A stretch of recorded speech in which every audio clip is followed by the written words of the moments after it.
धारण करके कथा सुनिए, सत्संग सुनिए, मंदिर जाइए कि प्रथम तो ठाकुर जी हैं, उसके बाद में कोई और।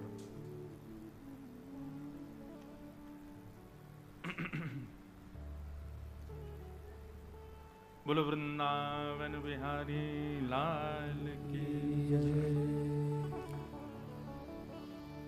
भूमिका में चले गए ज्यादा, पर अच्छा ही था।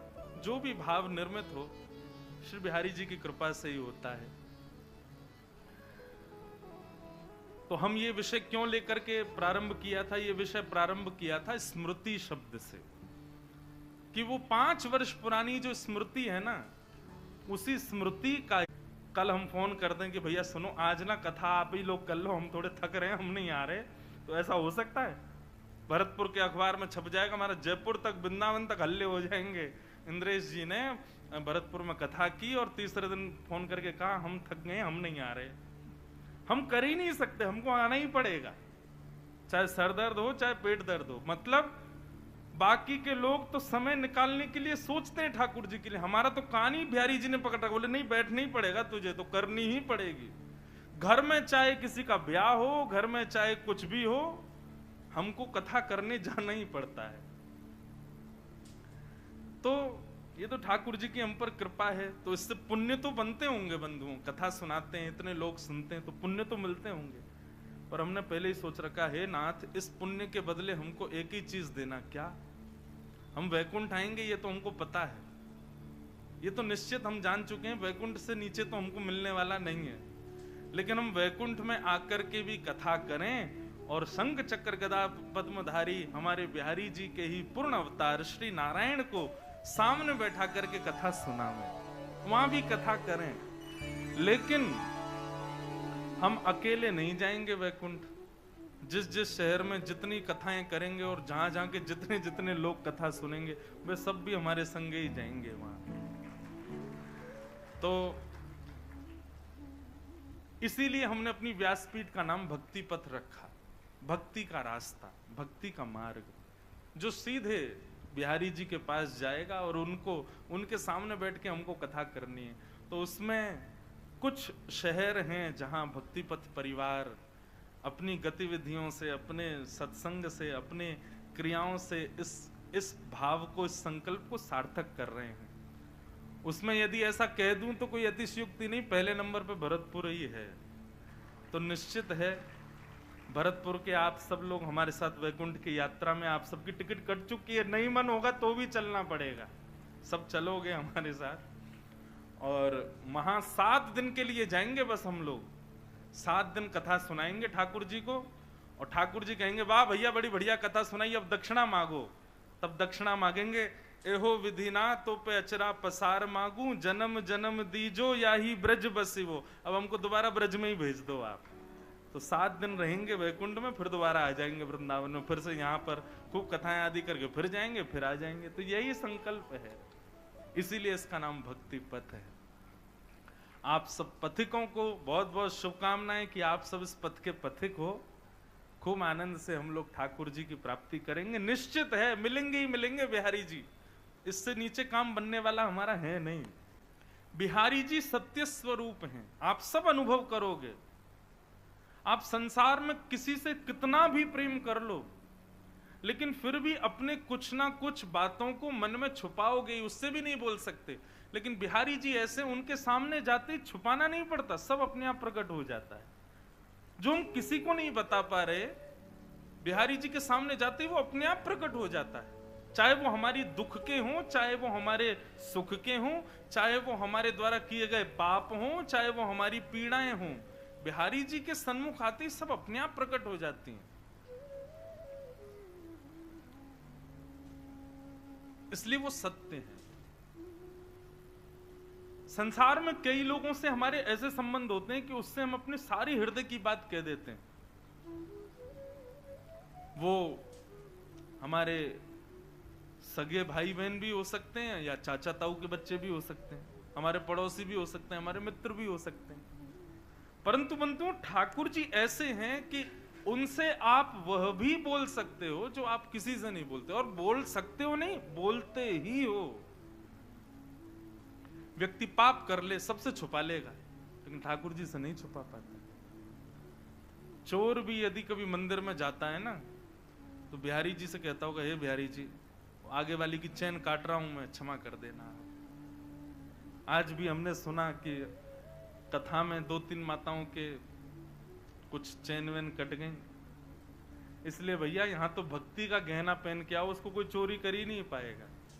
सांसारिक गहने घर ही छोड़ के आई हूं, क्योंकि यहां पर भी बहुत सारे लोग बिहारी जी से प्रार्थना इसीलिए करके आ रहे होंगे कि हे बिहारी जी कृपा करना वो महंगी वाली चेन पहन के आवे ताकि हम काट सकें। बिहारी जी बेचारे सबके हैं, कहो तो उसकी सुन लें।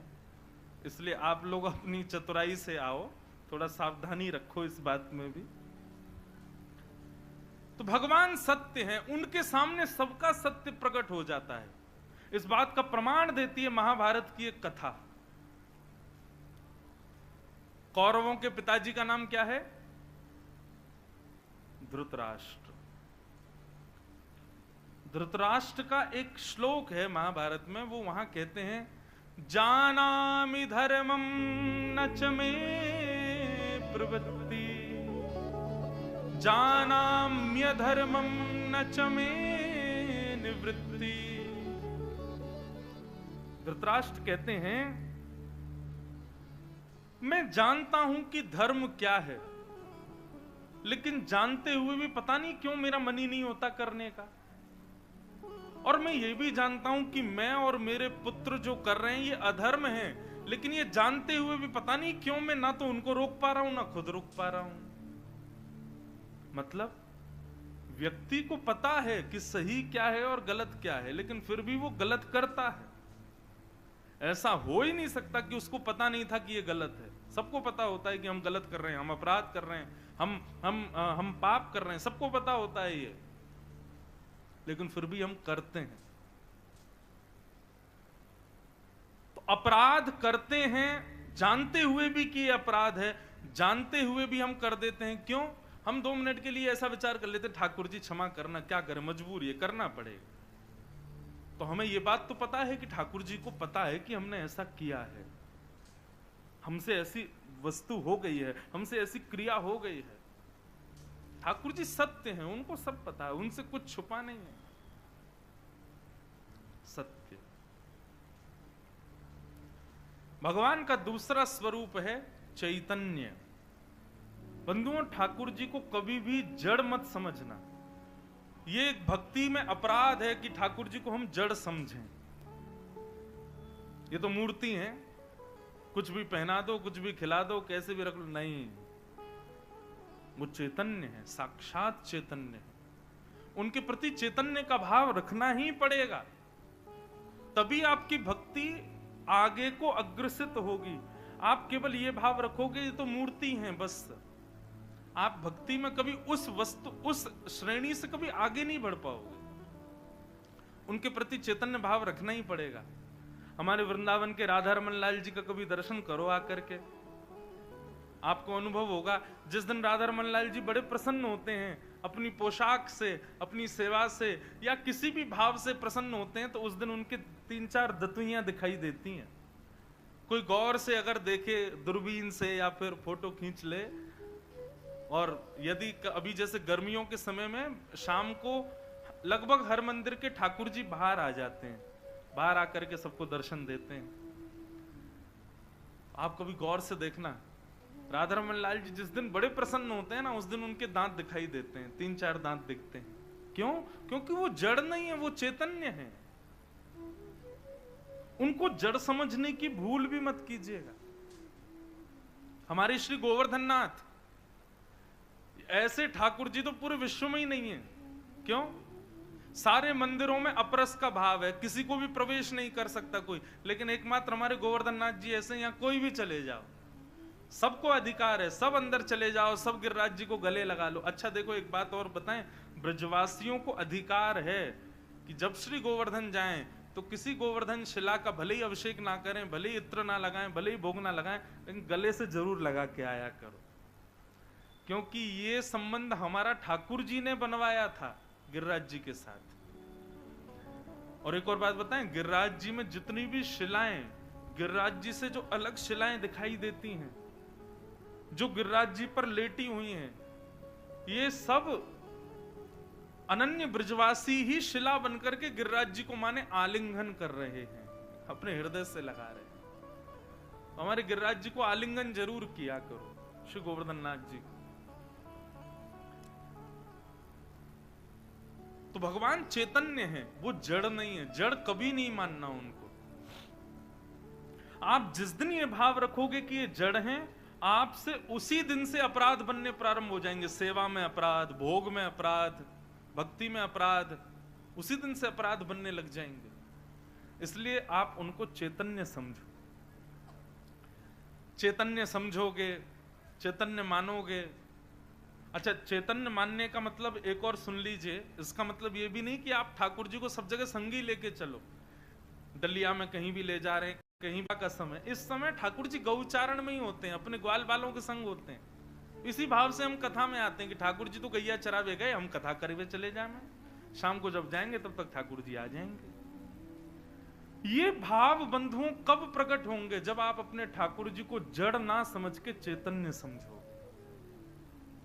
जैसे हमें सर्दी लगती है, हमें गर्मी लगती है, हमें भूख लगती है, हमें प्यास लगती है, ऐसे ही ठाकुर जी हैं, वो जड़ नहीं है। व्यक्ति के कमरों में एसी लगे हैं, ठाकुर जी के कमरे में पंखा लगा है, वो भी जोर जोर से आवाज कर रहा है, चर्र चर्र चर्र, धीरे धीरे चलता है। क्यों? ठाकुर जी के लिए भी एसी लगाओ, वो जड़ नहीं है, वो चैतन्य है। ठाकुर जी के लिए भी उतनी व्यवस्थाएं रखो जितनी व्यवस्थाएं आपके लिए हैं। और ये सब भाव बंधुओं कब प्रकट होंगे? जब भगवान को आप जड़ नहीं समझो, चैतन्य समझो। बुरा नहीं मानिएगा, कान पकड़ के क्षमा है सब लोगों से। अपने कमरों का कद देखिए और ठाकुर जी के मंदिर का कद देखो, छोटा ही होता है हर घर में। हमारे घर आना, हमारे लाल जी का कमरा देखना, सारी फैसिलिटी है हमारे ठाकुर जी की। ऐसा नहीं कि उनको जरूरत है, ऐसा इसलिए क्योंकि हमें पता है वो चैतन्य है, वो जड़ नहीं है, उनको चैतन्य भाव है। पता चली महाराज 7 दिन में ऐसे हो गए आप लोग, कईयों ने तो घरों में कंस्ट्रक्शन करवा दिए। कमरा खोलो महाराज, बड़े करो, भगवान के कक्ष बड़े बड़े बनाओ। हमारा निवेदन केवल इतना है, जितना संभव हो सके उतना भाव रखो, लेकिन रखो चैतन्य वाला, कि ये चैतन्य है। गर्मी, सर्दी, भूख, प्यास, सोना, उठना, ये सब भाव ये तभी प्रकट होंगे जब ठाकुर जी को चैतन्य मानोगे। तो भगवान का दूसरा स्वरूप क्या है? चैतन्य। पहला सत्य, दूसरा चित्त यानी चैतन्य, और तीसरा आनंद। जब आप सत उस परमात्मा को चैतन्य मानने लग जाओगे तो भक्ति में आनंद आने लग जाएगा।